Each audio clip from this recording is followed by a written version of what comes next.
interesting, RIA House didn't have a name. Actually, it did have a couple of names, and they weren't very good, but we ended up on RIA House, and I'll talk more about what RIA stands for later in the program. But since then, we have raised enough money to start our first open community support group for women survivors, which is led by our first staff person, a dynamic woman from the community, Melissa Trullo. So if we could give her a round of applause. She's here with us. That's right, that's right. What else do we have? So we also have our group of volunteer women. We're all volunteers, including myself. I'm full-time on the RIA House project, but definitely, I mean, this is what I do. We have two also graduate social work interns from Wheelock College. Some of you have met them already, Emma and Kelsey. They're awesome. Thank you so much for taking this road with us. And we've recently brought on 2 targeted volunteers to do grant writing and grant research. And our grant writer is someone that has a considerable amount of grant writing experience. We're psyched to have her. And our grant researcher is actually trained as a librarian and editor. So it's a perfect mix for us. And they've been working with us now for about 6 weeks. And we've already submitted 2 grants, which is great. Woo! So what is RIA House beyond the people? Probably not much. But I will tell you, our vision is pretty ginormous, as you can imagine. Our vision is of the world where women are not victimized, not exploited, nor are they sold for the sexual gratification of other people. Our mission is to stand with women surviving commercial sexual exploitation and sex trafficking by partnering with other agencies and organizations to provide a laundry list of services, but particularly peer counseling, so to survivor support, which obviously with our first hire, that's incredibly important. And we know RIA House is nothing without the voices of the people that ultimately we're trying to impact. We also want to offer education and social business training, so workforce development, and a home community, a safe home where folks can come, heal, and build whatever the next steps are in their lives. If you can take your seats and get comfortable where you stand, and I need my movie operator. Who is here? That's my husband, David. Thank you. But we're going to show a movie. It actually is about a sister program that happens it's actually from Fairfax County in Virginia, so outside of Washington, D.C. And it will tell you a little bit about how one community is responding to sex trafficking. And then we'll invite a couple of poets up, and then we'll start. Or is lured by the false promise of a better life, and then imprisoned in a brothel and tortured if she resists. That's slavery. I'm talking about the injustice, the outrage of human trafficking. It is barbaric, and it is evil, and it has no place in a civilized world.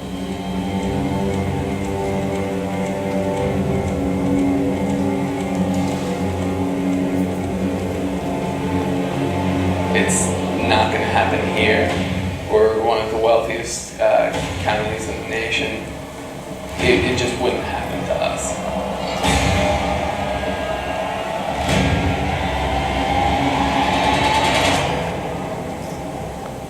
It's happening and affecting the majority of our high schools, from one end of the county to the other.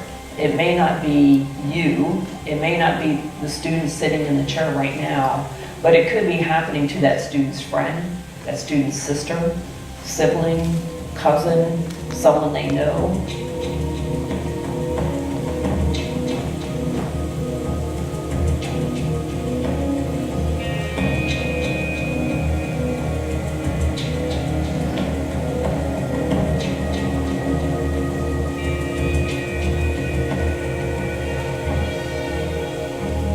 Talk about human trafficking, specifically sex trafficking, it's all about controlling another human being. The majority of the trafficking that we see here in Northern Virginia is sex trafficking, and particularly with our teen population. Trafficking in general absolutely can happen to boys or girls.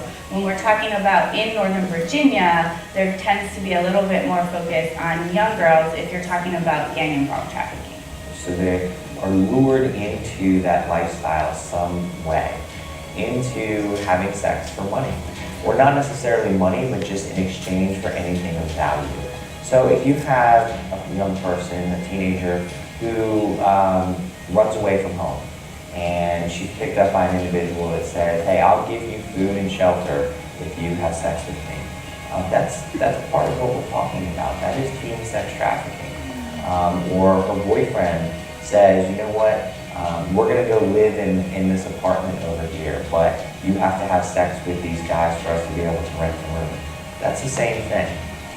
So in exchange for anything of value is really what we're talking about. It could also be things like exotic dancing, stripping, things of that nature. So all these are kind of included with what we're talking about, this teen sex trafficking issue.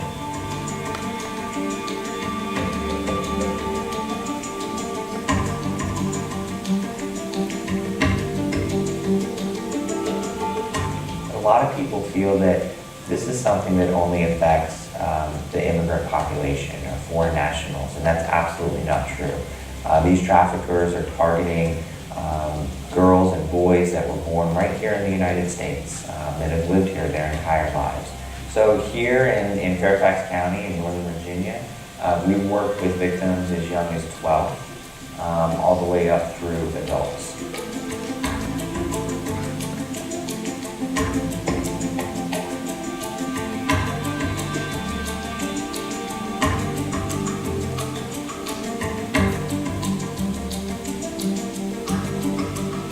I actually brought this up at a student advisory council meeting with students from all across the county, and none of them, they had the exact same reaction. None of them could believe it.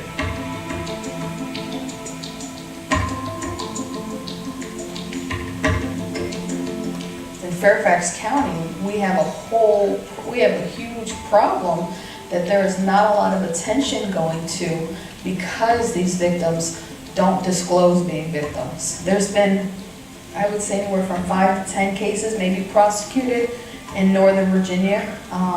However, that only speaks to maybe 2% of the victims. Victims are not going to report it. I think there was a research article that said only 0.5% of the victims actually report being victimized.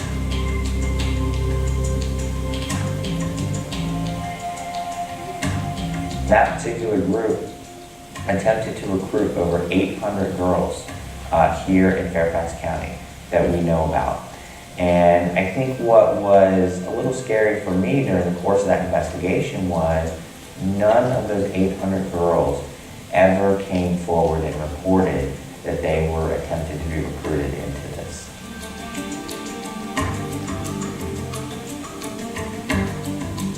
This does unfortunately occur in our schools, in our middle schools, and our high schools, and it's something that students need to be aware of. The fact that it's so pervasive is very frightening and something that we need to act upon as a community.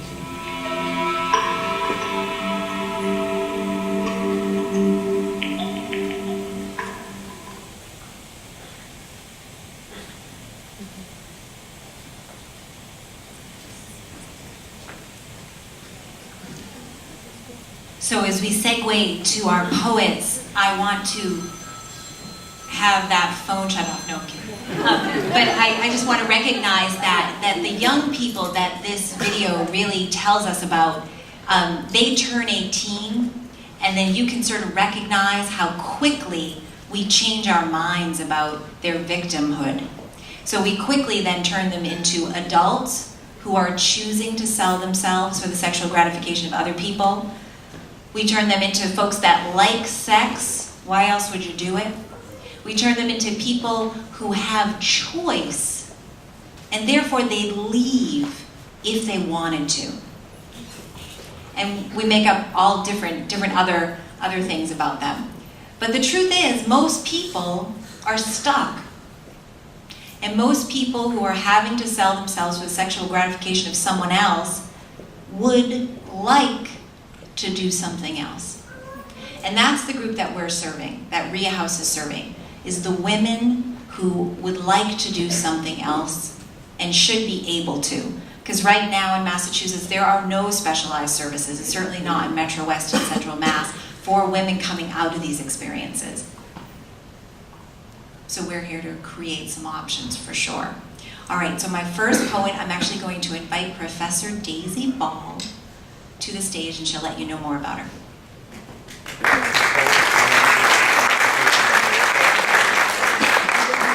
Hi everyone, welcome. Thank you for coming and being here at Framingham State University. So thank you, Cheryl. Thank you, Heather. I'm Daisy Ball. I'm Professor of Criminology and Director of our Criminology program at Framingham State University. And before I introduce our next act, Imari Brown, I want to just let everyone know that journalist Matt Taibbi, author of The Divide, will be on campus November 20th at 4:30 p.m. He's formerly of Rolling Stone, and he, for those of us who are justice-minded individuals, which I know we all are, he writes about why minorities and the poor are routinely incarcerated, whereas white-collar criminals continue to walk free. So if you're interested in that, come see Matt Taibbi at November 20th at 4:30 on campus. So now it's my honor to introduce Imari Brown. She's a prolific poet, performer, and an outstanding student. I've had her several times. I first witnessed her talent when I heard her read a poem written for Damien Eccles, one of the infamous West Memphis Three, in front of an audience of over 400 people, including students, faculty, and community members. She's currently a student in my Inside Out Prison Exchange program class, which is at MCI Framingham, the local women's prison. And so without further ado, Imari Brown and her friend Elizabeth Burton.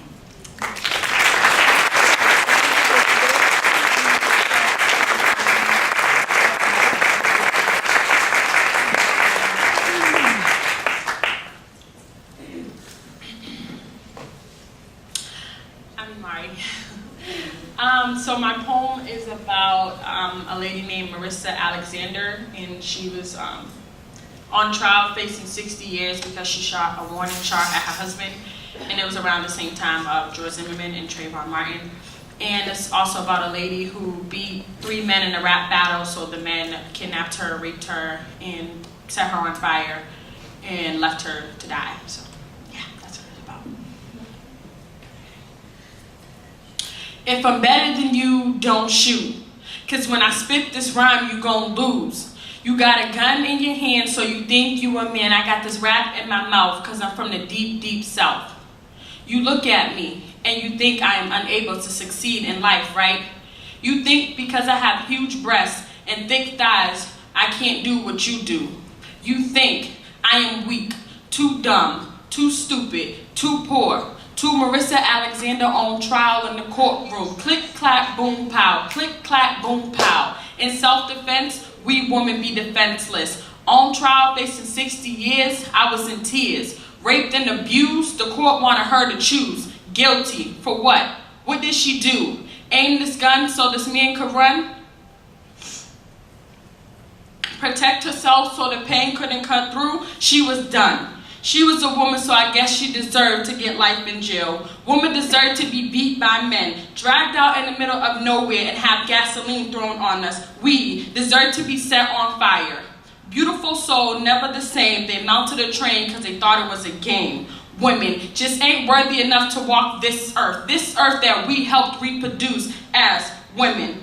Because menstrual cycles, babies, and sore breasts just aren't enough. Women can't beat a man in a simple rap battle without being killed. Click, clack, boom, pow. Click, clack, boom, pow. Women can't stand up for what we believe in. Women aren't respected because we got holes between our legs instead of poles. Women aren't good enough to wash dishes and fold your clothes. Women are the strongest creatures on this earth, and we get nothing, no credit. Not a single soul looks at us and sees. We have been through sexism, racism, and classism. We could be raped, beat, be burned alive, but not a single soul could look at us and see.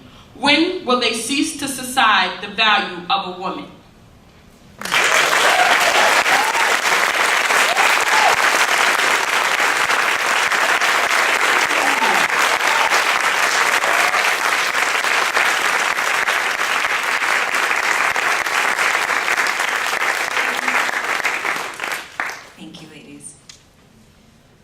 Our next poet is, and actually before I move to our next poet, I wanted to mention that RIA House in Framingham State with Professor Daisy Ball are actually working on a research project that is almost ready to be submitted for institutional review board. The application will be submitted to the IRB or into the IRB process, and that project will help us establish the need, because inevitably people want to know what are the numbers of people, how do you quantify this issue, and with no good way to quantify who needs some services, who needs help in this particular area, we are hoping to be able to have two pieces of our project. One is to interview women in Massachusetts who are or have been commercially sexually exploited and sex trafficked. The other piece of the research is to actually take a look at the online arena. There are 3 websites that sell people, and they sell all different age people, all different colors, obviously different genders as well. And so we're going to take a look at how many people in Metro West and in Central Mass are being sold on any given day. And to prepare an application for one of those grants that I mentioned, I took a look at one of those 3 websites for 7 days and just looked at Metro West, and I found 77 postings for people in towns that will surprise you: Wellesley, Newton, Dover, Westboro, Northborough, Framingham, Natick. So it's Southborough. So it's something that you can find out yourself. It's happening here. As soon as you pay attention to it, you'll realize that too. So our next poet is Toni Rose of the Blue Rose, and she needs no introductions, but I will share just a little story of how I first met her, which was at one of our panelists, Sarah Durfey, had a network event, a network gathering outside of Boston and Cambridge. This was maybe a year ago.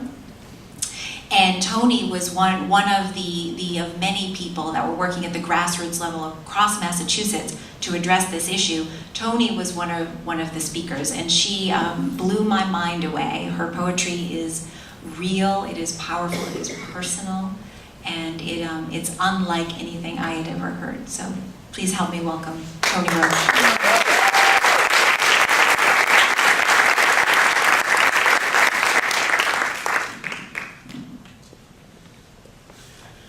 So when you talk about sexual abuse, we talk about post-traumatic stress and coping skills.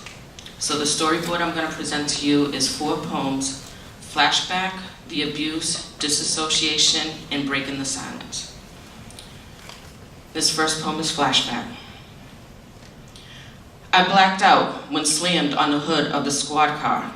I saw nothing. I saw no one. I never heard his voice, but I could feel the presence of a man behind me, forcing me, pulling at my left arm. I could not break free. I hit the pavement struggling. Don't touch me. My innocence was once stolen. I was not going to let it happen again. Darkness. I see the boy downstairs tugging on my nightgown, laying on top of me. Siblings didn't wake. Darkness. I see me hidden in my older brother's room like little sisters do. Undercover, he won't find me. Neighborhood friends found me. Not 1, but 4 sets of hands. No more sneaking a peek, no more copping a feel, no more tickling, no more fondling. Wait, no, stop. My eyes are burning mace, tears drop from my face, down on the pavement is cold, my ribs ache, hands held in place, knee at the base of my neck. Why are they hurting me? What did I do? What do they want? Darkness. It's big boy cousin, quiet countryside, home alone when he sits down beside me, hand placed into his shorts, stroking, stroking, stroking, breast squeezed around penis. Wait, no, stop. Dear God, why is this happening to me? Violated as I wept. The police were supposed to keep me safe. I could not escape the feelings, the memories of being raped. I heard their voices. I saw nothing. I saw no one. Darkness. Knife at the base of my neck, out of body, a common escape when constantly being raped. Triggered flashbacks. I blacked out when slammed on the hood of a squad car. Curled up on the pavement, fighting to be safe. Blinded, handcuffed, body aches. I heard their voices. I saw nothing. I saw no one. I blacked out.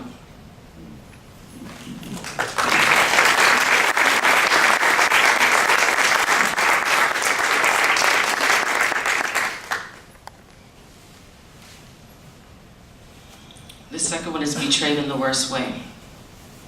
I was beside myself, afraid to walk away, unable to escape him. He was supposed to be my best friend. We liked video games and hanging out with the guys was second nature. I liked to walk through the woods, climb trees, and loved to go with him to walk his dog. I never saw us as being different. There was no boy or girl, it was just friends. It was curiosity, making out, dry humping as we called it back then, until he wanted more. On the floor, creeping beside the bed and said, "But we are friends," as he unfastened my pants. It was hide and go seek, ending up in the same spot. Little sisters couldn't find us, dead screams in silent basement storage. A reason to grope my breast, press his penis against my rear. Digital penetration in places that should never be revealed. It was tag, trip over me, falling on top of me, couch catches our fall, hard penis thrust, cheek thrills, before little sisters get us. Convinced little sisters to sneak in his room at night. An excuse for you to place your hand between my thighs, nightgowns, not feeties, to keep me safe as they do in the winter. Sometimes I wished every day was winter. Childhood innocence turned into sex games. I didn't want to fight him. I was afraid of my father, his father, our sisters catching us, and I'd get blamed. I was uncertain as to why or what it was about. I just knew the more it happened, the more uncomfortable I felt around him or his family. When the opportunity for sleepovers were inevitable, I tried to stay away, to make other plans. I didn't want another night with him creeping to the living room, climbing on top of me, trying to penetrate me while my sister and his sister laid in the bed beside me. Afraid yet wishing one of them would wake. Wishing just beyond the hallway one of his parents would get up. A sound would catch him off guard, scare him enough to make him go back to his bed. I never told that first time or any time after. But in my heart of hearts, my grandmother knew he was no good. A trip to the basement, unlocked liquor, a sip here, swallow there, a shot in the morning, chug-a-lug, first beer, second and third placed outside the basement door, to drink as I walked to the morning school bus. Days go by, feel nothing, letting everyone see what I wanted them to see, hidden in plain sight. My grandmother knew my fears but could not read my fears. Why was I still hanging around with that boy? You see, we were friends with his little sister. If he couldn't have me, would he have one of them? He touched me every chance he could get. The vile feel of his hands around my breast, the pulsating between his pants whispered fear. School vacation. He walked through my kitchen door, my back to him, washing dishes. He walked up behind me and grabbed my breast. That knife in my hand gave me the answer, the way out. I turned and told him, "Don't you ever touch me again." And it was over until years later when his sister heard the rumor D raped the girl upstairs. First boyfriend walked up behind me, grabbed my breast from behind, the tears burned as they ran down my cheeks. The vile feelings emerged to relive the misuse of childhood games, innocence shadowed.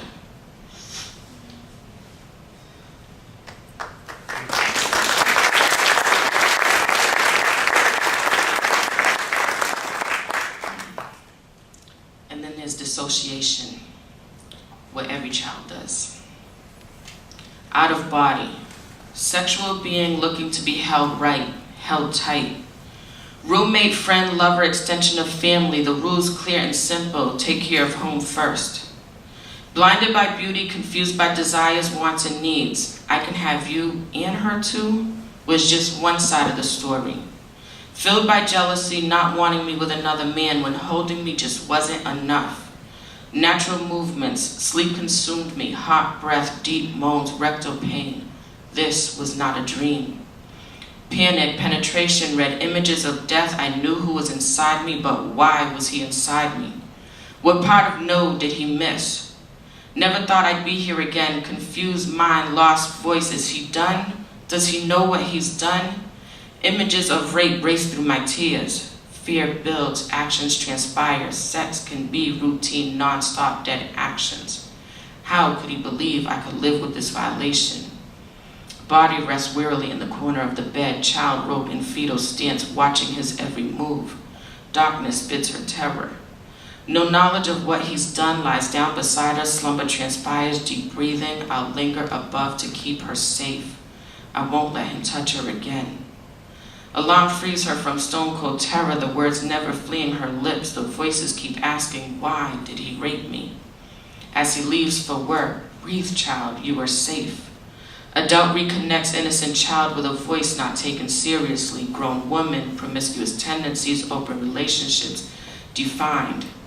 Your friend, roommate, lover, jealous man no longer able to put home first. He could no longer take the idea of me with another man. No tears, empty, monotone statements. It can't be real, you must be mistaken. Why would you let this happen? Why did you let him stay? It's just like telling the first time, if I was not a hysterical mess, my pain was not real. Emotionless, confused, dear roommate, I'm not sure what you got out of last night, but I hate to tell you that you see it was rape. You penetrated me while I slept. This was not a dream. A sad reality that showed red, the visions of bashing his head and left innocent child cowering in the bed, while adult me watched from above, helplessly lingering out of body.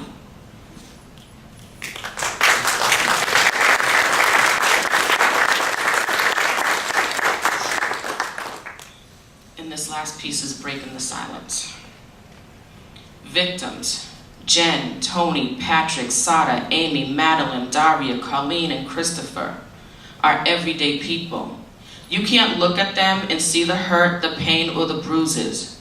They are very good at cover-ups, making excuses, living ordinary lives, trying not to fall apart.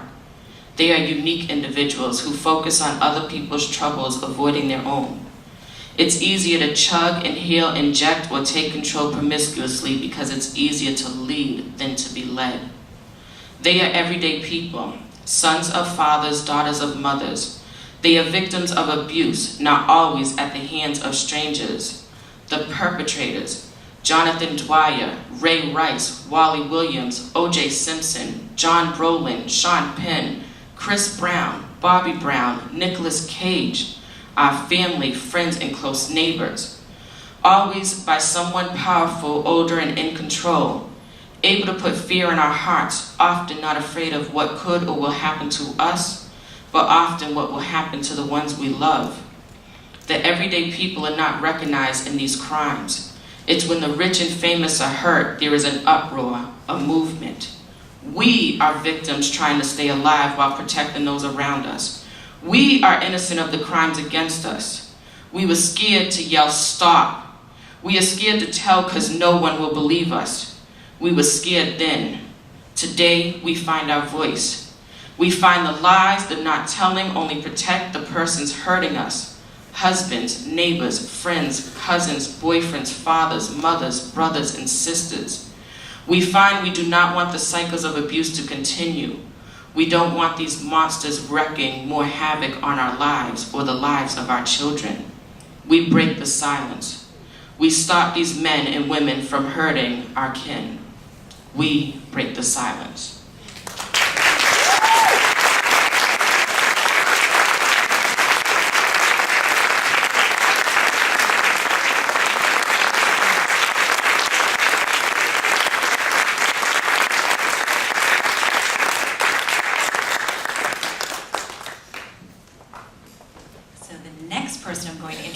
Thank you, Tony, is Cheryl Fiandaca, and I'm actually not going to read her bio because I decided I'm going to tell a story, and we're pressed for time.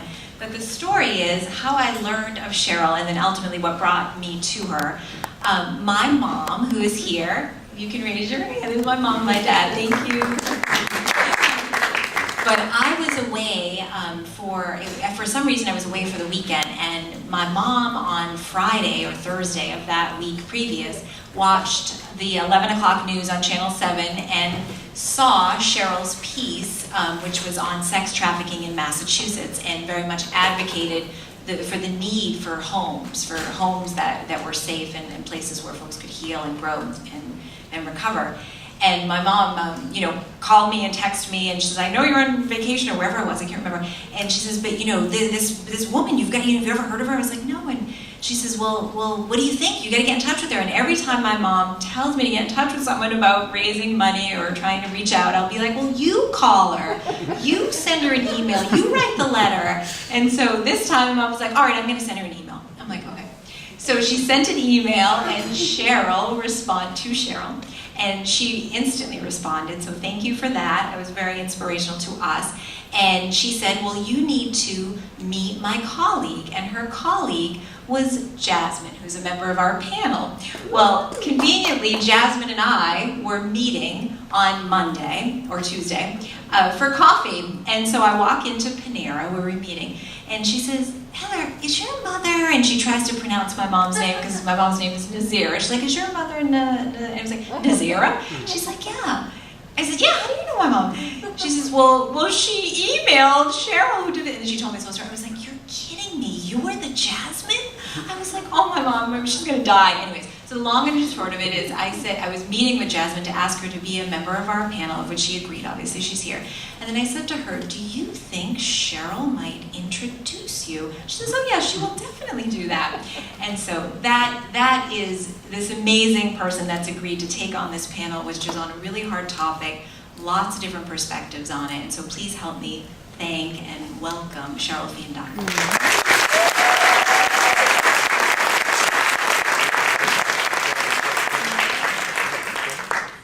Thank you so much for inviting me. It's just something that I care deeply about, so I'm very happy to be here and to be a part of this. And like probably most of you, when I thought about sex trafficking and human trafficking, I didn't really think that it was happening here. I didn't think it involved people from this country. I thought it involved people that they were bringing from other countries and putting them in sweatshops and massage parlors, and it never occurred to me that it was actually happening in a community that I actually might live in. So I met people from the Division of Homeland Security Investigations who introduced me to Peter DiMarzio, who is phenomenal, and he has a lot of information and an important voice in all of this. And through Peter, I met Jasmine, who told me the most amazing, compelling story that I really had ever heard. I could have talked to her for hours. And I was so struck by her strength and her amazing attitude about what she needed to do about this and how involved she was to try to prevent this and to stop this. So they helped me tell a story that I just thought was phenomenal and one of the most important stories that I've done in my career. So to be able to come here today to be a part of this is very important to me. And all the voices on the panel have something important to tell you about this very important issue. And it's basically something, it's like a crime that's hiding in plain sight. I was talking to someone in the back of the room and she said, you could walk down the street and see a woman in t-shirt and jeans, and she just might be a student, or she could be a victim of sex trafficking, or she could be both. And it's kind of, it just really hits you when you think about that, and it's so true. And these folks know how to manipulate women and to get them involved in these things, and once they're involved in this, it's so hard to get out, and there's nowhere to go, and there's very few resources available to help them. So I think it's something that all of us have to be really mindful of and raise awareness and educate people and hopefully be able to all contribute to stopping this terrible, terrible crime. So thank you again for inviting me and for letting me be a part of this. It's really remarkable. Our first speaker is someone that I just mentioned, Peter DiMarzio, he's really an amazing guy. Has a wealth of information on this subject, 30 years experience working with victims in human trafficking and cyber crimes. He works for a division of human trafficking, it's called Homeland Security Investigations, which is part of the federal government, and it has a very important voice in all of this because the federal government is really taking a major role in stopping this and going after these traffickers, and it's very difficult work. Peter is a visiting lecturer here at Framingham State. He has a master's degree in counseling psychology. He's a PhD candidate, and he's a veteran of the U.S. Air Force. I didn't know this. And he's a B-1 bomber, mission developer. What else? Peter, welcome.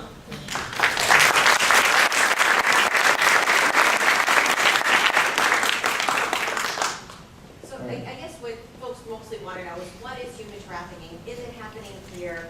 And really, who's being affected by all of this? How much time do I have? I know. So what is human trafficking? Human trafficking is the recruitment, harboring, transportation, transfer, receipt of individuals by the use of force, fraud, or coercion, or explicit purposes of sexual exploitation, forced labor, or any other deceptive practices. So the United States, Australia, the United States is a big destination country for traffickers and their victims. So we have people coming in from all over the world to be sold here in the United States. Who is it affecting? It seems to come in waves. Right now, most of the individuals that we work with in our office, the victims have been U.S. citizens. Right now, anywhere between the ages of 12 years old up to 27, 28 years old. And again, most of them right now are U.S. citizens. We do have foreign nationals that are victims as well. And they're usually from China, Korea, Indonesia, and we usually find them in the massage parlors. Last May we did a raid of 7 massage parlors in Middlesex County and rescued 26 victims of human trafficking from China, Korea, and Indonesia. And I think I heard earlier, where is it happening? It's happening right here in our own backyards. I actually went to try and do a presentation in one of the towns, and they were like, no, we don't have that problem here. We don't have human trafficking. And I said to them, well, are you aware, back in October, we rescued 3 victims of human trafficking right in your town at one of the raids that we conducted. And I'm like, you did? I'm like, well, come on in. So all of a sudden they invited us in, we did a presentation, we had a very good turnout of over 120 people. It's happening in towns like Nealon, Wellesley, Natick, Framingham. No one's immune to this problem.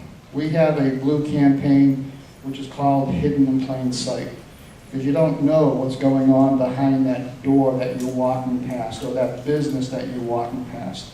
I can't tell you the number of times people call me up and say, hey Peter, I think this business is shady, why don't you guys go check it out? You know, we can't check out all the businesses, but if you tell us what you're seeing, what information you have, then we will look into it. Because all the victims that we have encountered, they don't come asking for help. They don't come seeking us out. Because all the victims are told, don't talk to law enforcement. Don't talk to anybody with a badge. Don't talk to anybody in a uniform. And again, they're usually threatened that if you do this, we'll hurt your family, we'll hurt your children.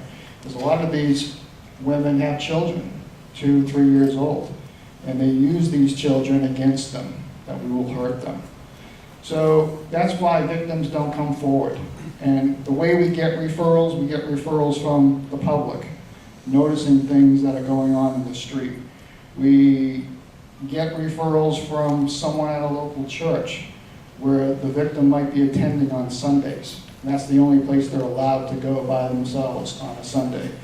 And hence they befriend somebody in the church, eventually start telling their story, and all of a sudden that friend will say, hey, this isn't right, and will seek out law enforcement with their story. And we actually had quite a few number of those as well. The majority of the individuals we see are women and children, but on the flip side to that, men are also victims. We have quite a few number of 20 to 24-year-old males right in Boston who are victims of trafficking in the sex trade. Just last week, we rescued 4 Mexicans up in northern New Hampshire that were forced labor on a farm. And then 2 days later, 13 Hondurans in northern Maine in Aroostook County. So it depends on where you go within New England, what you're going to see. In the cities, you're going to see a lot of sex trafficking. The further you go, the remote areas where there's farmland, you're going to see forced labor, very cheap labor. And that's what we've been noticing as well. What were the other questions there? So So you talked about who was being, so it is happening right here in Massachusetts and just any community, right? Yeah, it's happening right here in Massachusetts. We have 8 agents in our Boston office that are just dedicated to investigating human trafficking. And they're never idle, they're always busy. We have 11 regional offices in New England, in all the states, so they're always busy as well. We also have 10 agents that are committed to just cyber crimes, which is child exploitation, and that really keeps them busy as well.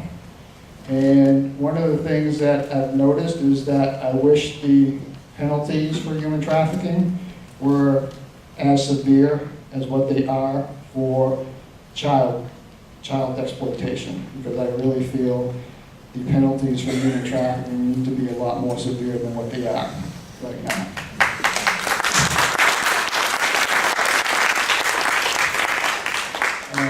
Just to give you some examples, I think the longest sentence that we've had was for a family of traffickers that were out of Mexico, but they were trafficking women into New York. It also included their mother, who was involved as well. And the traffickers were actually getting the women impregnated and using their children against them. So the mother of the traffickers would watch their children. These individuals, a cousin of one of them got 25 years in federal prison, no eligibility for parole. The other 2 brothers each received 50 years in prison, and the mother actually received 10 years in federal prison. Those, from what I know right now, the longest sentences so far that have been handed down. Usually what we see, maybe 7 years, maybe 5 years, maybe 10 years if we're lucky. And again, I really feel that they need to be more severe to where they never get out. Let's give the penalties like we do for the child predators. Thanks, Peter. Thanks very much.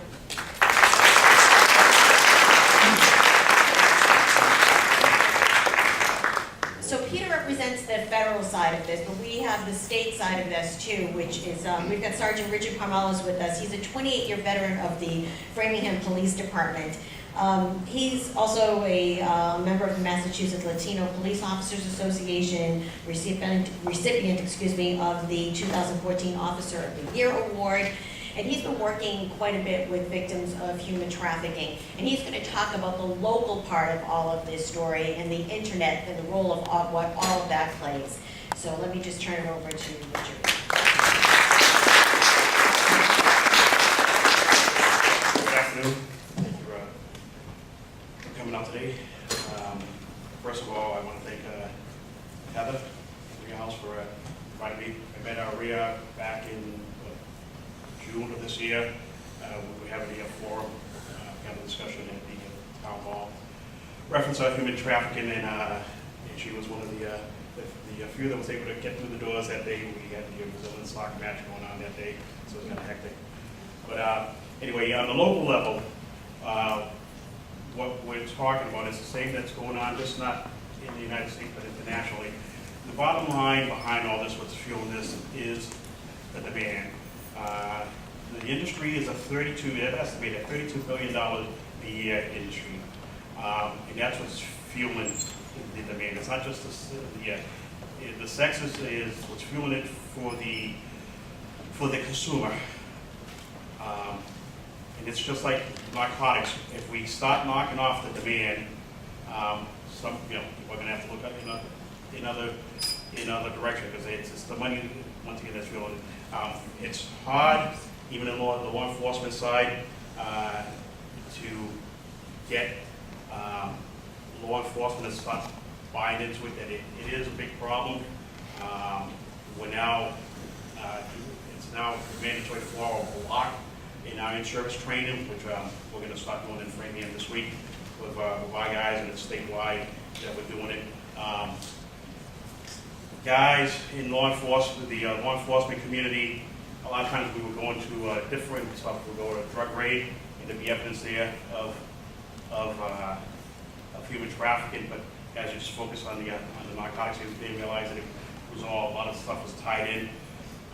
Locally, we've done investigations that have tied in with gangs, with blood gang members out of Philly, Rolling 20s out of Oklahoma City. And in that particular case, one of our motel operators was pretty good. He called us up because there was a 15-year-old girl knocking on the door. They were trying to get into a room, and then she came to the front desk asking for a key. And got off the call. One of the officers went down. They weren't really sure what was going on, and we called. I was a patrol supervisor. They went down and found that there were two girls, two 15-year-old girls with this group. And so I'm going back now about 9 years or so before the internet really started exploding. They were going around the country. They were a little ahead of at least our time locally. They were taking these girls around the country, Houston, Oklahoma City, New York, and they were trafficking these girls. We ended up arresting the pimps, and getting the girls back to Oklahoma to their parents and the services at the time. But as for right now, the internet, the girls, the traffickers will bring the girls. They may be in Framingham for a couple of days. Tomorrow they'll be in Waltham. Next week they could be in Las Vegas. It happens. It happens here. It happens in every jurisdiction in the United States, from a low-budget motel to a high-scale motel. It happens out in the streets. It happens in the apartments. It happens in car dates.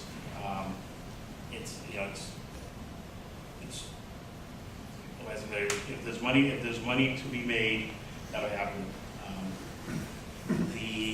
The other part that, as for traffickers, for the drug dealers, they'll get the girls to trade, at least for them, it's a trade, the sexual services for drugs. The boyfriends will send the girlfriends, or even the husbands will send their girlfriends, their wives, and their sisters to go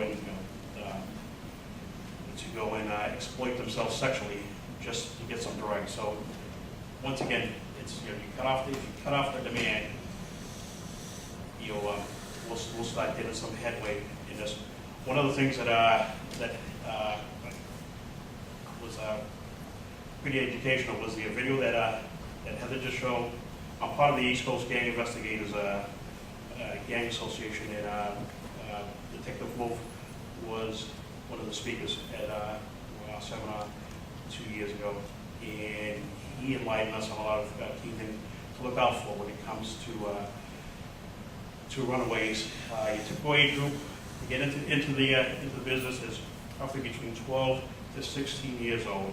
And one of the key factors to look out for is underage girls at about 12, 13. Your constant habitual runaways that keep on coming back into the system. So we're trying to be a little bit more alert locally in doing that, picking these out. We talked about school resource officers and told them, hey, could you let us know, even if these girls are running away, or young boys, let us know so we can let DCF know that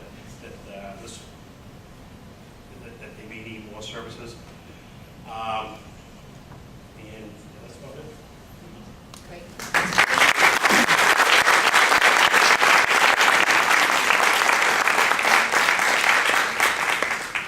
Our next speaker is amazing. She is just phenomenal. Brave, courageous, an amazing storyteller, and she's got quite a story to tell. She is a survivor, a sex trafficking survivor, who told me her story, and I could have talked to her for 2 days. I didn't got a chance to talk to her for a couple of hours, and her story is unbelievable about how she got involved with the life, how she got out, how she survived while she was there.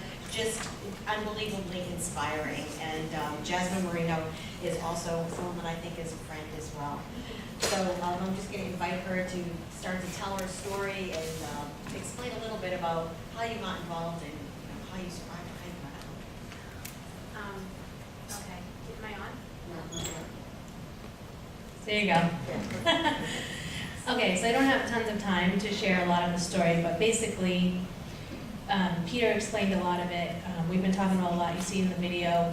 For me, the vulnerability started way before I was actually trafficked. So I came from a home that had two parents that were married, but just not really emotionally or physically available for me. So I was finding a lot of my guidance and wisdom on the streets at a young age. So the vulnerability is in every girl's story, whether she's coming from an addicted home, whether she's coming from the DCF system or foster home. The vulnerability is always present.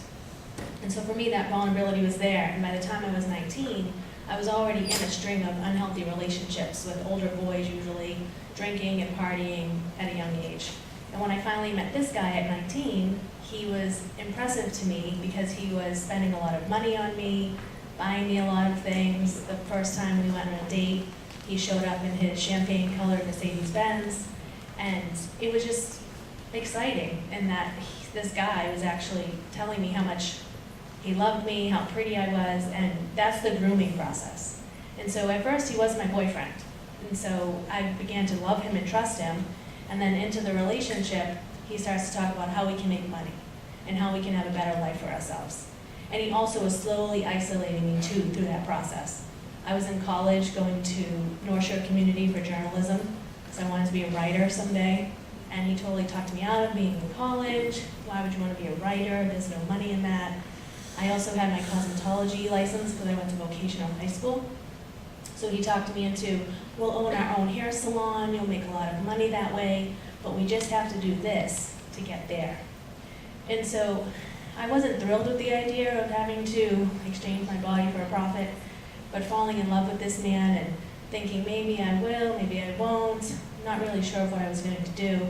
I actually had a friend that got into the life a little bit before I did, and I was unaware of it at the time, and he just by chance happened to know her pimp.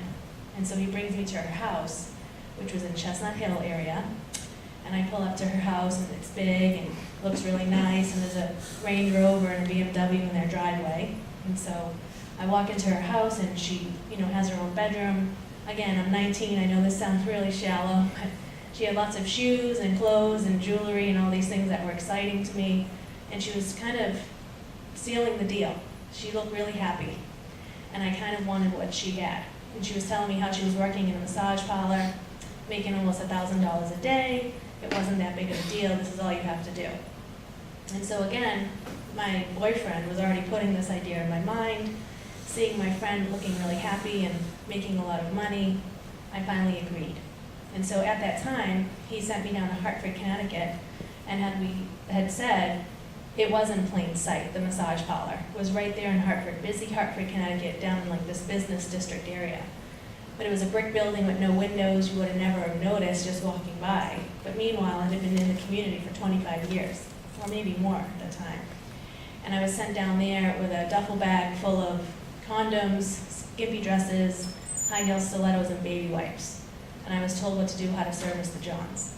And I had a quota to make, so I had to make a certain amount of money each time, or I wasn't going to be able to make my boyfriend happy.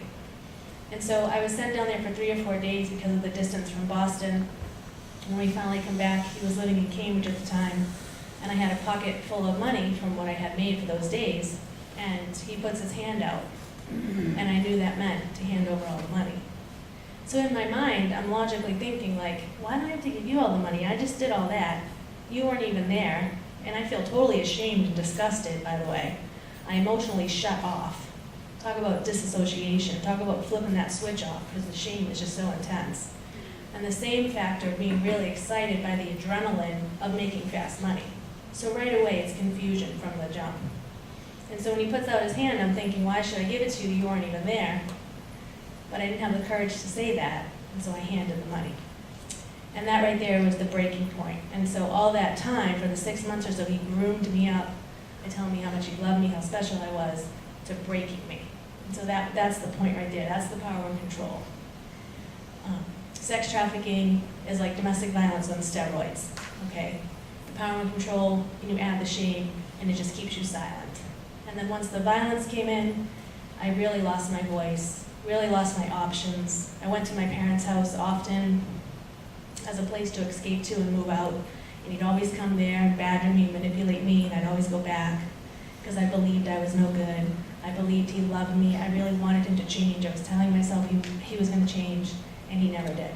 And so this went on for 5 years, tracked. And he had gotten other girls involved at the time, so they were considered my wives-in-laws. I had to train them on how to work. I was sent to Kittery, Maine to work at another massage parlor. That place got busted again in the community over 30 years. I had to go to massage therapy school in Nashua, New Hampshire, and actually learn massage therapy techniques, which was bogus, and give a sealed envelope to the lawyer that ran the place, and then I was okay to work there. And so after Kittery, Maine got busted, that's when Craigslist became popular, and I was being sold online in the local hotels, North Shore, South Shore, in Boston, doing the in and out calls, also known as high-priced escorting. But with that came a little more freedom for me because he wasn't so on top of me about everything. And I was working online and in these hotels and going to people's houses. And I'll tell you, 90% of my clients are your average white male married with a family, in the community. It's not something distant. I mean, they're living in the community, in houses in the community, coming to hotels so their family doesn't find out. Paying anywhere from $200 to $600 an hour, whatever, to exchange sex. So with this happening, I'm working online. He also put me through college. So I started going to Bunker Hill Community College for business because he needed to open up a business as a front to keep all of his money. He had the other girls working. I'm making almost $1,000 a day. I mean, seriously, about like $10,000 in a month just off of one person. And so he put me through the Bunker Hill. No one knew that I was being trafficked. I'm showing up, I'm maybe like 22 years old, and I'm pulling up in a Mercedes-Benz with a Gucci bag and lots of fancy jewelry. But instead of noticing those as red flags, they're probably envious. Well, like, I want what she has. Oh, how is she making all that much money? Maybe she's a dancer and, stripping or whatever. But I didn't have any friends anyway because I couldn't get close to anybody. Couldn't tell them what was going on. Couldn't tell my parents because I was too ashamed. When they saw me and I had black eyes, they just figured whatever and stuck their head in the sand. I didn't feel safe enough to call the police, and so I was just literally in survival mode. And I graduate college, I don't feel any sense of pride. A little bit after that, I become pregnant, and pregnant with his child. And I definitely think that this baby's gonna save my life because he had promised a family, he had promised retirement. Oh, if you just make this much, then you can stop. And it was always, if you just make that much more, you can stop. So I was always trying to make so much more. And I was writing down every day what I was making and trying to prove it to him, like, see, I made it. Can I stop? I made it. Can I stop? It was never enough. And I was also journaling at that time every day, still writing, just, it was like my therapy. And so he makes me terminate the pregnancy, unfortunately. The baby did not save my life that I thought it was, but in reality, it did save my life because that was my turning point, and that was it. I'd had enough. I said, you can abuse me and do all this to me for the 5 years, but to take a life is just something more than I could handle. And so that's when I made the decision to leave for good. And so what I started doing was taking the money that I was making working and taking a little bit out at a time, putting it in Ziploc bags and digging holes in my potted plants, and I'd hide it in the dirt. Okay, you can't make that stuff up. Only survivors do that stuff. So I was looking for a way out and I was desperate. I knew he wasn't going to look at the plants. I watered the plants. And who hides money in dirt, right? And so I did that for about 6 months. But here it comes where, how do I move out? How do I go to a real estate agency and write out an application that I can pay the rent next month? Where have I been working for the past 5 years? Who's going to rent an apartment to me? I don't have a job. So that's another reason why women get stuck in this cycle, because they don't have the resources. But by the grace of God, this man came into my life that was actually a John. He was living in Chelsea, and I was seeing him, but he wasn't wanting anything sexual from me. He was just wanting to talk, and it was really weird. Because I'm like, come on, buddy, you gotta go, let's go. Do what we gotta do, I gotta get out of here. And he just paid me like $900 at a time, $600, just to sit there and talk. He was from East Boston, he was Italian, kind of had stuff in common, and I began to trust him.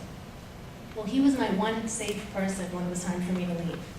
Statistics say that someone in the sex industry just needs that one safe person to reach out to when they're ready. They might not be ready at the time when you meet them, but come around a couple years later or months later, they might be ready, and you can be that safe person for them. And so he was that one person for me. So I reached out to him. I said, hey, my name's not Brittany, it's Jasmine. I'm in a lot of trouble, I need help. And he offered money, and I said, no, that's not it. I need you to be my reference, because you own a business. So can I put you down on my application? He said, sure. So I said I was a bookkeeper at his company. I hate math, I would never be a bookkeeper. I don't care. I totally lied.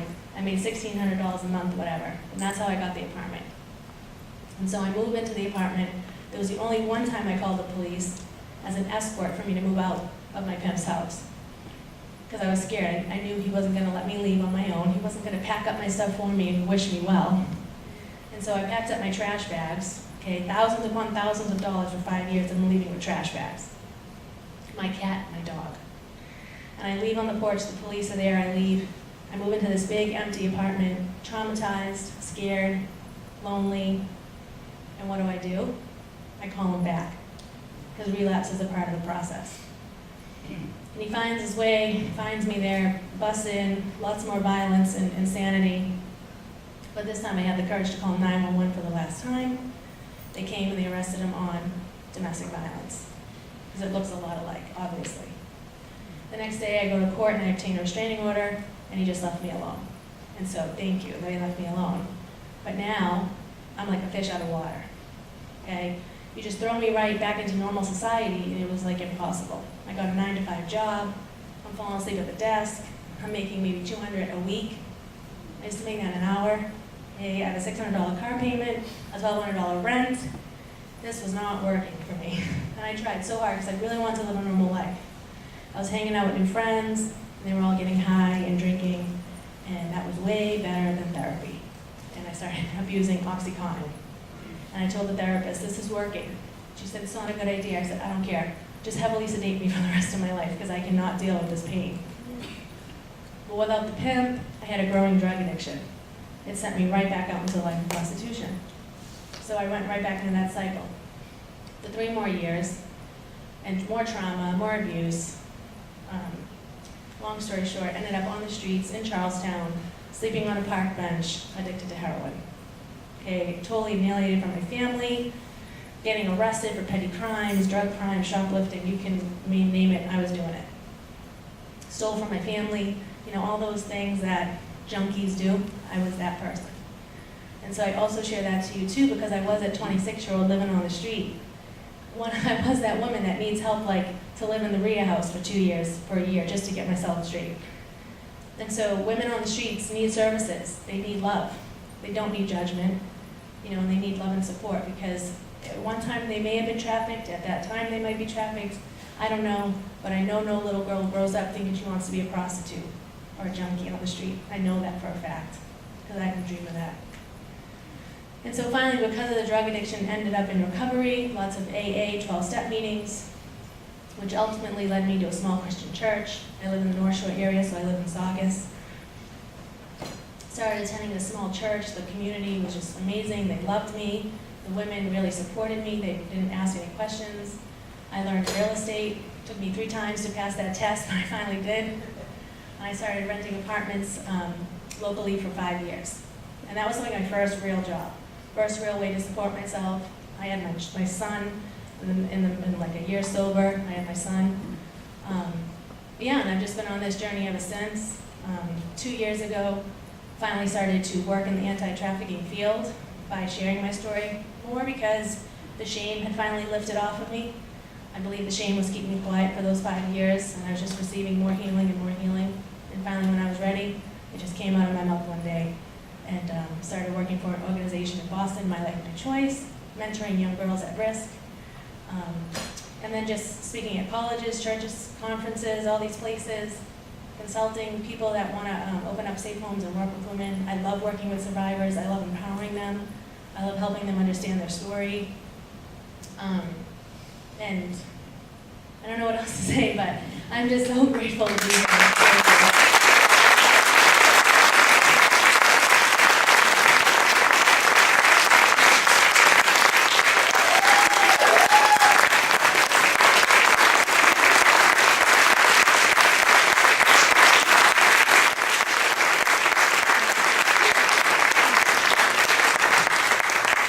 told you she had a great story. I mean, it's unbelievable, and she's so inspirational, and I think she has such an important message and a very, very important voice on this panel. And it's so funny, after I did the story about Jasmine and sex trafficking, I have a dog, and I took my dog to the dog groomer that I took my other dog to before I had this dog, and she said, I saw your story the other night, and she said, can I speak to you privately? So I said, sure. So we walk outside, and she said, that was me 20 years ago.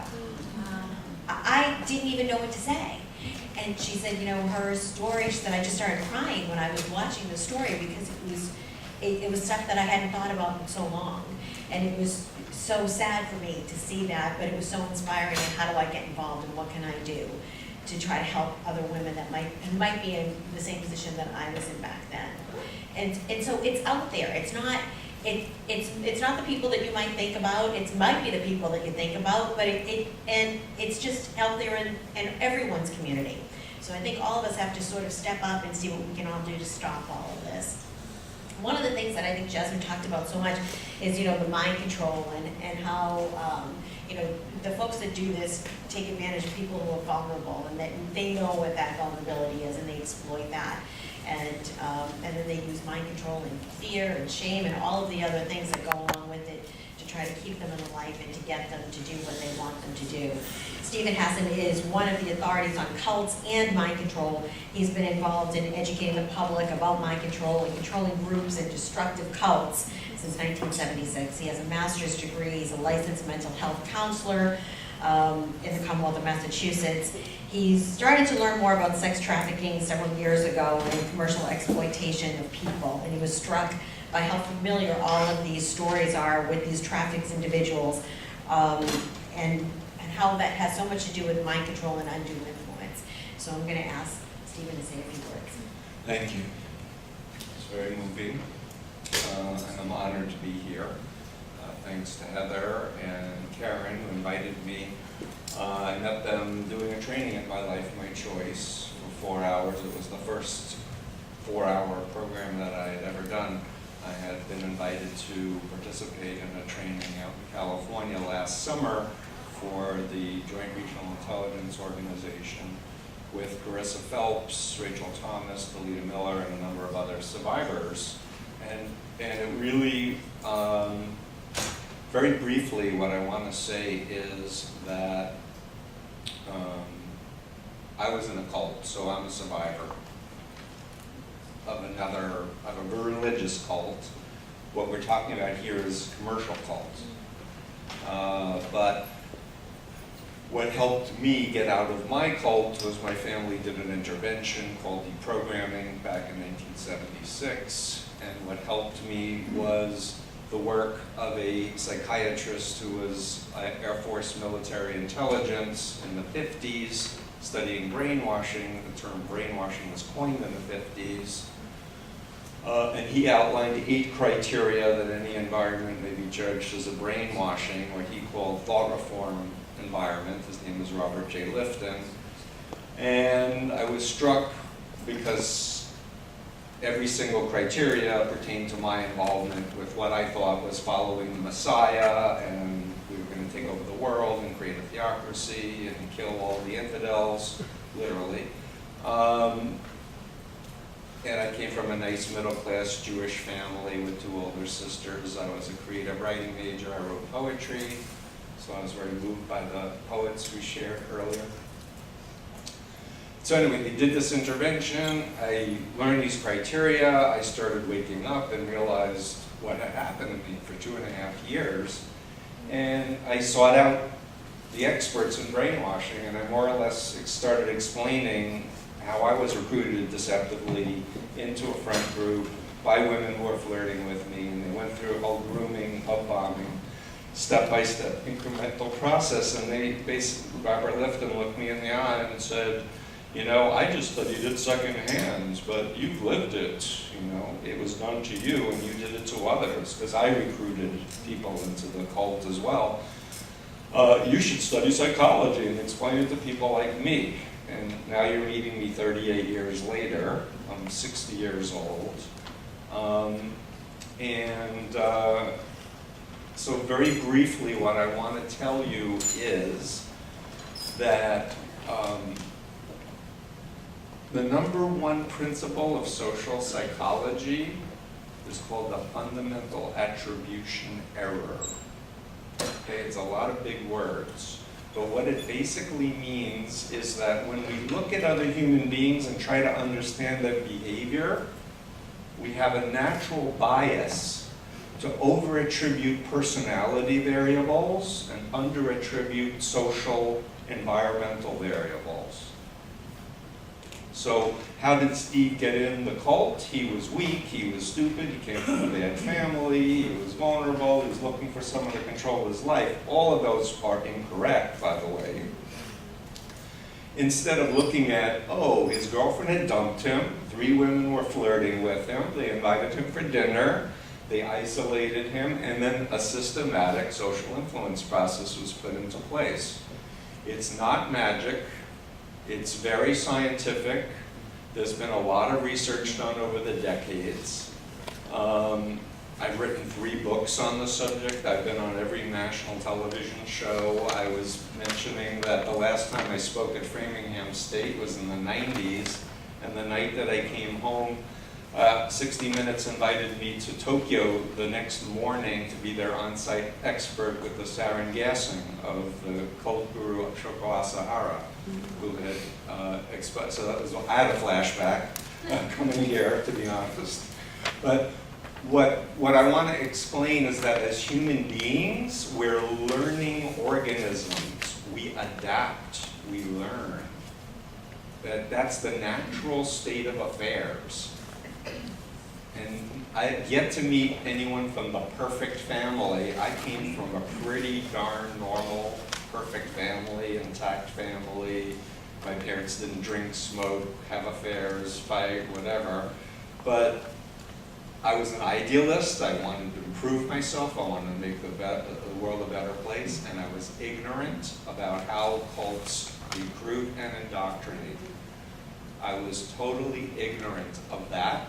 And I feel like that's the missing piece in our educational system, is explaining some of the most famous social psychology experiments like the Ash Conformity Study or the Milgram Obedience Study or the Zimbardo Prison Study.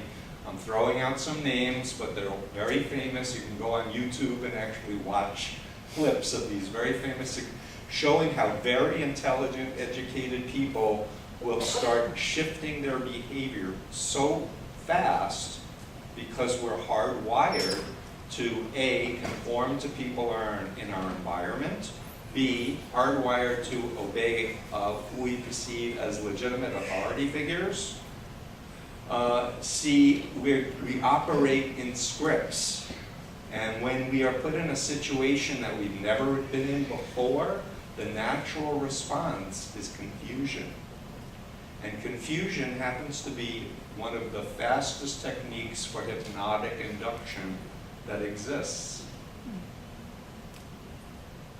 And I just want to add to everything that you've said, pimps and traffickers study mind control and brainwashing. And if this comes as a surprise, go on Amazon and look at the book Pimpology, or go on Google and Google a pimp's manual. They talk about how to brainwash. They have learned these things. So that what we need to be doing is inoculating our communities, and this goes for jihadists, by the way. Same paradigm, changing a person's identity, giving them a new name, new clothing, new code, new behavior, new language system, loaded language. By the way, I hate when people say in the life, because that's loaded language of a pimp. By the way, that's, calling victims by their cult name as opposed to their real name is perpetuating the cult identity, the pimp-made identity. I could go on and on in depth. I've taught 7-day workshops, but what Heather and Karen wanted me to share is we really need to have a paradigm shift that is creating educated community members where we're inoculating our children, but we're also keeping our eyes open for things that are odd, like when you were saying you went to school and you were dressed inappropriately. The way to reach out to people who've been victimized is initiating contact and seeing them. And you know, I belong to a Jewish temple, and we were studying Torah yesterday, and we were doing the verse about, am I my brother's keeper? Yeah, and our sister's keeper. We have to be that way if we want to, you know, have a planet that's sustainable. And that's what I love about this project, is it's going to take a community. So very quickly, I want to say the 8 criteria of Lifton. I made it simple. I made it into what's called a bite model, and I have flyers that you can take on your way out. The B stands for behavior control, and there's a whole list of variables under behavior control, like sleep deprivation, changing clothing, privacy, who you can talk to, who you can't talk to, etc. There's a whole laundry list. Information control is the I, including deception, and you hit on it, lack of informed consent. People do not understand what the intention is of the perpetrator, and they're put through a step-by-step incremental grooming. Isolation, saying who you can talk to, who you can't talk to, who you can relate to, who you can't relate to. Thought control, loaded language, us versus them, black and white, good versus evil, indoctrination against law enforcement or social workers or street workers or anyone who can help. Because why? Because the goal of behavior control is dependence and obedience. Dependence and obedience. And then emotional control is making the person feel special on the one hand, but mostly fear manipulation and guilt manipulation. And ultimately phobia programming, although with traffickers and terrorist groups, they actually will do violence. So it's not always a phobia, it's a real danger. Sometimes people will need to change their name, move to another state, and protect themselves that way. The good news, and we have 2 minutes left. The good news is that we're very resilient. Human beings are very resilient. And we can recover from the most extreme abuse, even people who've been born in the most extreme cult groups, like the Children of God, which is the original sex cult.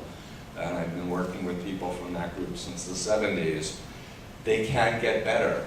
But the strategy is really, the way to recover from destructive mind control is to learn to control your own mind and your own body, and to understand who you are and your own unique interests and gifts.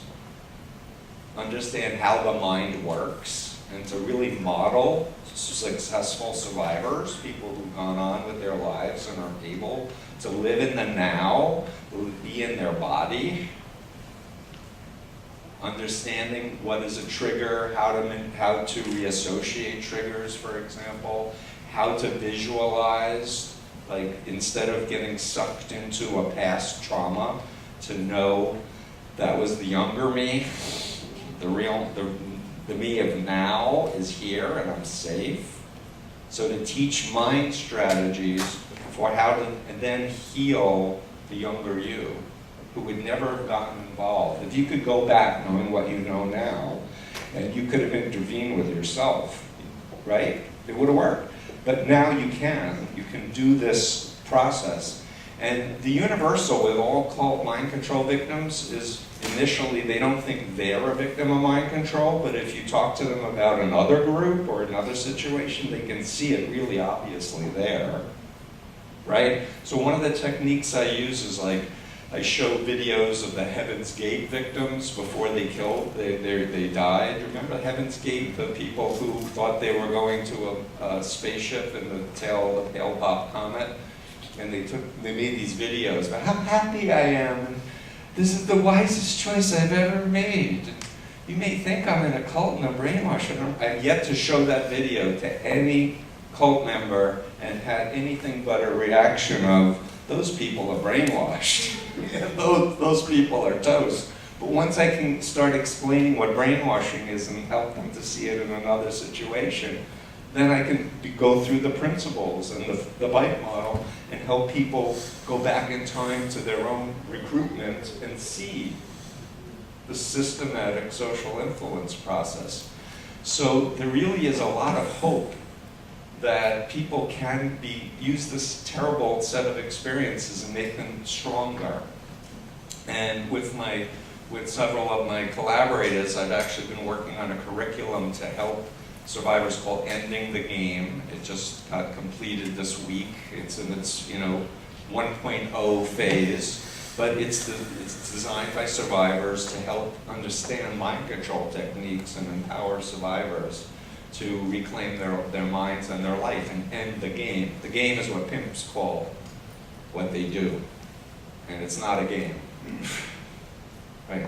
So I want to congratulate Heather, Karen, all the supporters, the panelists, and thank you so much.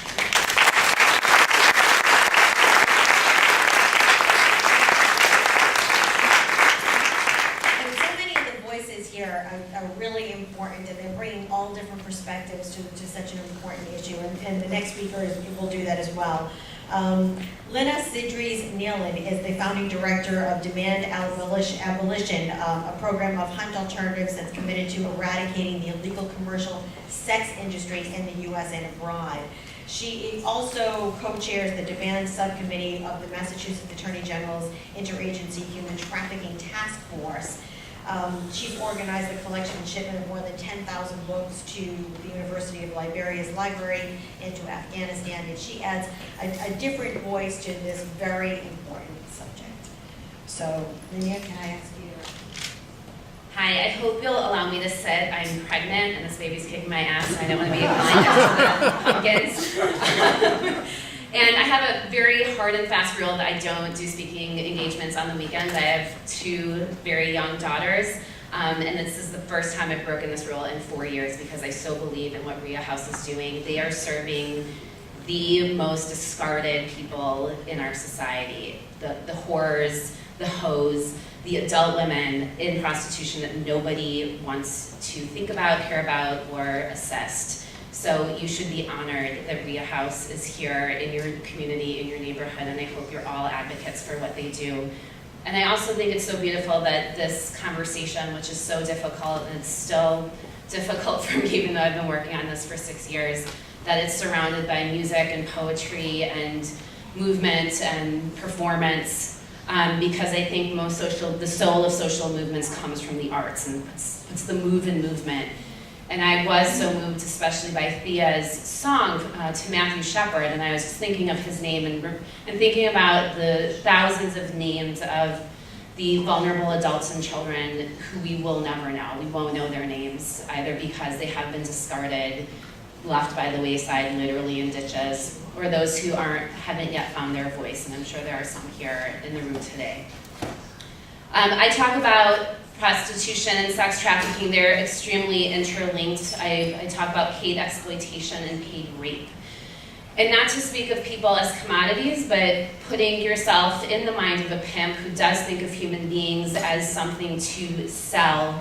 They look at prostitution as a market. And like any market, it follows the simple rules of supply, distribution, and demand.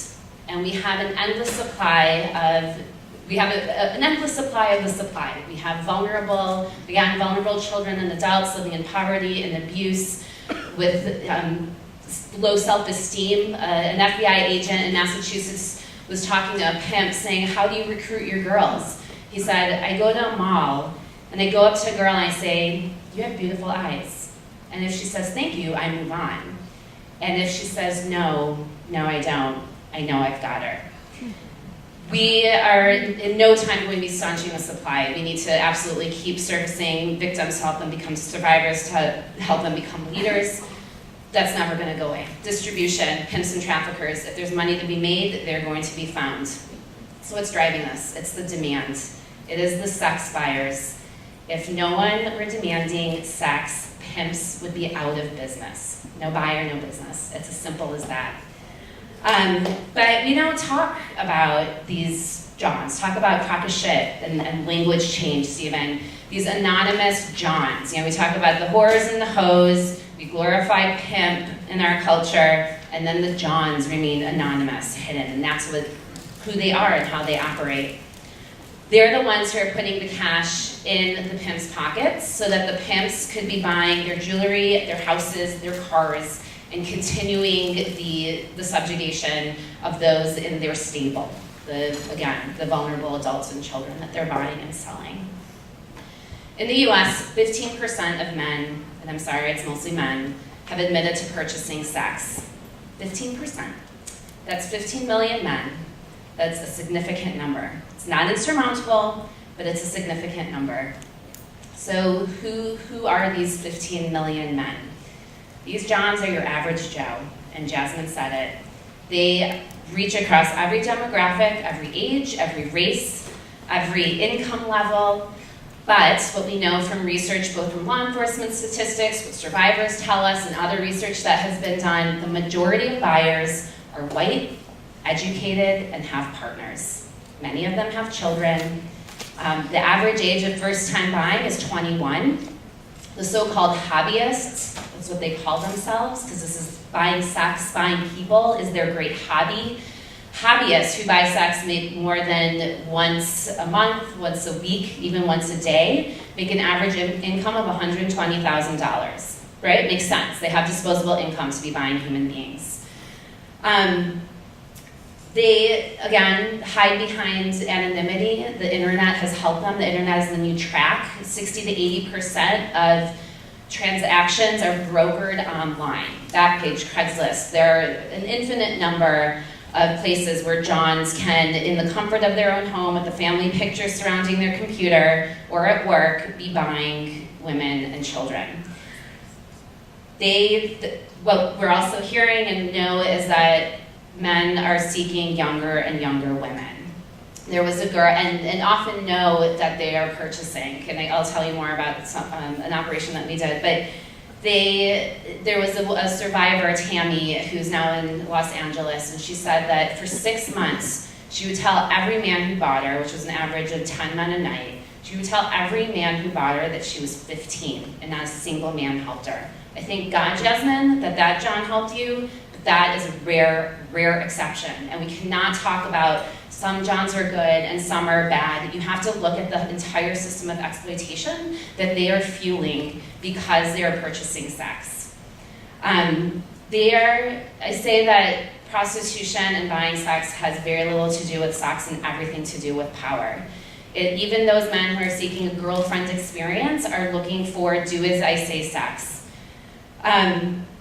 Unfortunately, we don't hold buyers accountable. The average around the nation is that 10 women are arrested for every one buyer. All right, so 10 women, and not just 10 prostituted people, 10 women in prostitution, and they never say prostitute. We do not say robbie, we do not say rapee, we do not call people by the harm that has been inflicted on them. 10 prostituted women to 1 John. If anything, that should be flipped, because the woman has to subjugate herself, again, on average 10 times a night to the Johns. Luckily, what we're seeing is a shift in law enforcement to an understanding that these are that those in prostitution and the life which is no life at all, the majority and consistent research, both of adults and children, shows upwards of 80%, 90% want out if they felt they had a choice. So why don't we put the onus on those who always have a choice? Stop asking whether the women have a choice. Oh, well, is she in chains or not? Is she staying? You know, she's staying. She must want to be there. Sounds a lot like what we said with domestic violence. She's not leaving. Well, it's a family affair. Let's not get involved. Until we as a society finally said, wait a minute. Why are we taking the women out of the homes? Why are we asking what their level of choice is instead of focusing on the bastards who are hitting her? And that's what I hope to see in terms of a cultural shift in how we talk about prostitution and who the real perpetrators are. A few minutes about the context in Massachusetts. We did a study in 2011. I wanted to better understand. This is when I started the program. I said, well, I should understand these buyers before I start figuring out how to eradicate demand. So we interviewed 100 buyers in the greater Boston area and compared them to 100 men who don't buy sex to get a better sense of their attitudes, backgrounds, and behaviors. some really, really scary things. 2/3 of both groups of men, so 2/3 of men who buy sex believe the majority of women they're buying are lured, tricked, or trafficked, okay? So they know that this is not a victimless crime, and they continue to buy. 95% of both groups, 95 and 96%, said they believe that children are readily available in Boston bars and hotels, 96%. We did find out that the Johns were likelier to have higher criminal records than the non-buyers, still not the majority, so again, this is still, again, your average guy, but 25% of the buyers have committed felonies compared to 5% of the men who don't buy sex. And it was similar averages for the misdemeanors. One of the most chilling findings to me was that it was clear that once money exchanged hands, the buyers felt that the woman they're buying has no rights.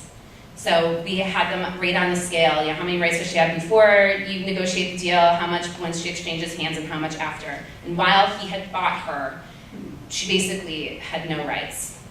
Couldn't say no.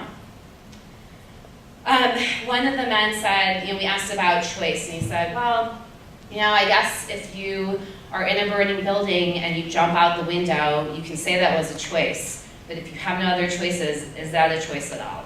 Powerful, right? The good news is that men also told us what would deter them. 88% said being put on the sex offender registry would deter them. 88% said if someone from their family found out, it would deter them. 71% said if their effing car was impounded, that would deter them from buying sex. So we know that there are solutions, and we know when Johns talk to each other on what are called John boards, with these hobbyists talk to each other, they rate women, they tell who is more compliant, who is shaved better. They talk to each other, they'll tell each other when they hear about police going after them, and they start freaking out. And again, we're seeing the shift in law enforcement around the country on holding the buyers accountable, including in Massachusetts. In Massachusetts, we do know that Arizona State University did a study and found that in the greater Boston area, at any given time, within a 24-hour period, that 130,000 men are actively seeking to buy sex. So this isn't just browsing on Backpage.com or other sites where you can purchase a human being, that these men either called or texted to try to arrange a date. We also did a study where we put up we put up an ad on Backpage.com, and basically research means extrapolation, we found that within Boston proper, that about 3,000 men were actively seeking in a 24-hour period, again, to calling or texting. Boston police are telling us that the most active times for buying in Boston are in the financial district during lunchtime or after work when the guys are telling their wives they're going to the gym. So, and the police will also tell us that it's the men that they pick up the most often in the high escort are doctors, and there seems to be a disproportionate amount of men from Needham. This is what Boston police are telling us. So again, the good news is that 85% of men aren't buying. That there is now a shift that we're seeing that is targeting buyers, and I truly believe that we can see an end to this. Boys will be boys is bullshit. That is so insulting to men, and the majority of men aren't buyers. Victimless crime, we absolutely know that's not real, and no one ever seems to talk about the countless of victims that are unseen, the families, the communities. The buyers are bringing back the diseases into the community. It's not those in prostitution, it's the buyers. They're a public health risk. And I believe that the oldest oppression is not inevitable, and that we can see a cultural shift that we've seen in our lifetime, as we've seen with domestic violence, as we're seeing with sexual assault, and as we see with many other social injustice issues. And I ask you, you may never meet a survivor. God forbid you ever meet a pimp. You all know a buyer, and you can do something about it today.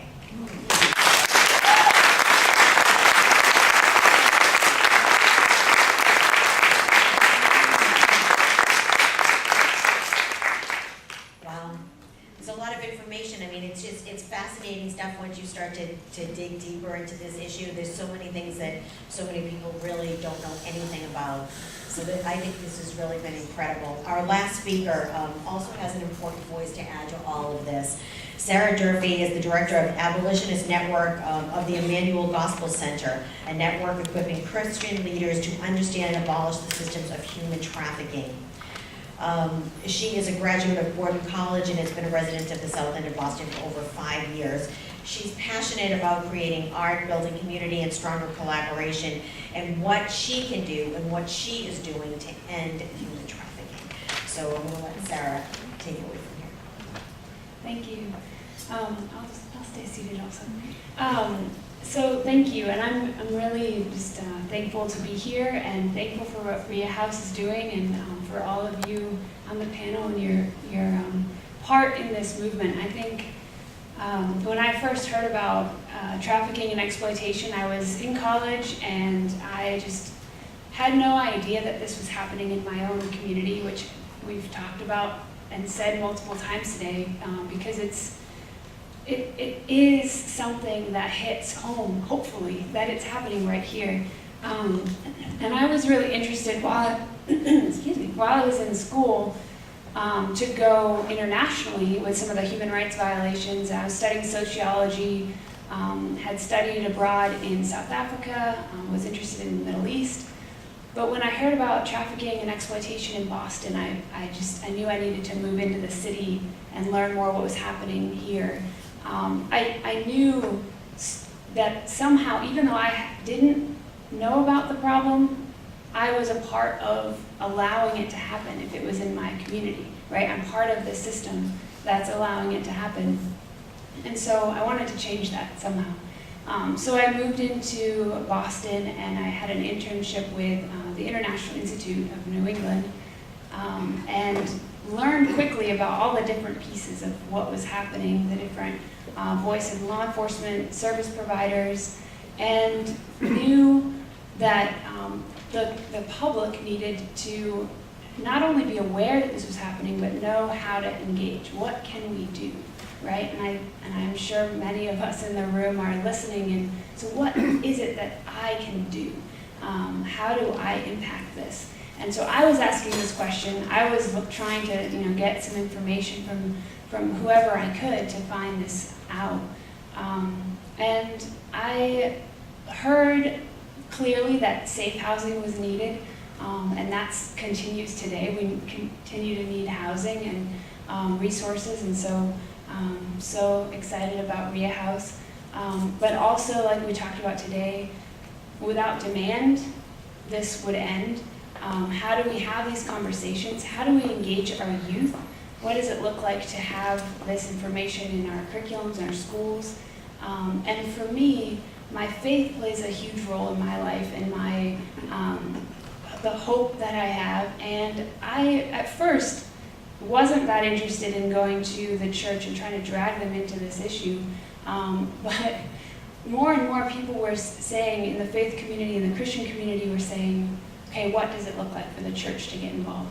And so the Abolitionist Network really has formed as a relational network of leaders and churches and beyond, connecting and really trying to impact their community.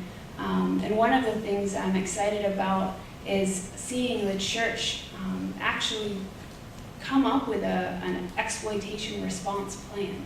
What do they do if somebody comes to them? So like Peter was saying, someone looks like they are, something's not right, sounds like there might be trafficking. Who do you call? How do you get in touch with Peter? How do you get in touch with the resources? And in Boston, the Emmanuel Gospel Center has done some research over the last 76 years of the churches in Boston. Recently, they did a study, and there's 32 languages spoken, or services in 32 different languages in Boston. And so that's a lot of the refugee community, immigrant community. There's a lot of vulnerability there. Often someone will go to a church who needs support rather than knock on the police station door. So that's one of the areas that we're really trying to help connect, get resources translated into these different languages. But also just want to mention the importance of networking and collaboration across this, across the state, across New England. And so I'm really thankful for the efforts that everyone here on the panel has been doing. We're trying to create those spaces where different organizations can come together, learn what we're doing, work together. This issue is driven by a very highly networked criminal operation, right? There's a profit to be made, they're working together. Are we going to work together against it? If we try to do it in our own spaces, then I don't think we can do that successfully, right? So how do we work together? How do we find that motivation and really press in and cut back the demand, make the criminal penalty high enough so that it deters the traffickers from doing this, and really talk about this with our peers, with our kids. It's been said so many times, like this is happening here, and so it's time to open up those doors and talk about this, and not just pretend that we don't have anything to do with it. One of my favorite quotes from the abolitionist movement in the past, in the 1800s, is from Frederick Douglass, and he says, "Slavery is one of those monsters of darkness to which the light of truth is death." I'll say that again. Slavery is one of those monsters of darkness to which the light of truth is death. And so I think today, what RIA House is doing, and other organizations is doing, is shining that light of truth, talking about the value of human beings, right? We have to face issues of racism, classism, sexism. This is all connected. We can't isolate these different boxes. Homelessness, drug addiction, and the buying and selling of human beings, it's connected. And so hopefully, together we can take a stand and really wipe this out from our state and from our region. So thank you all for being here.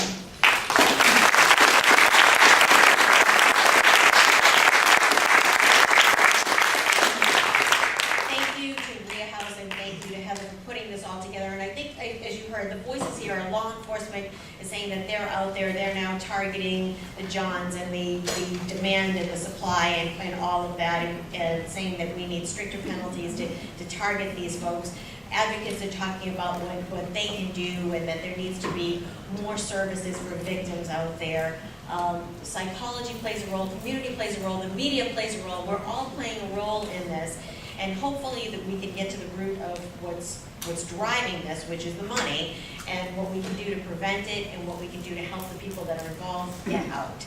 So thank you all very much for spending the time with us this Sunday afternoon. Very, very grateful. Thank you again for inviting me.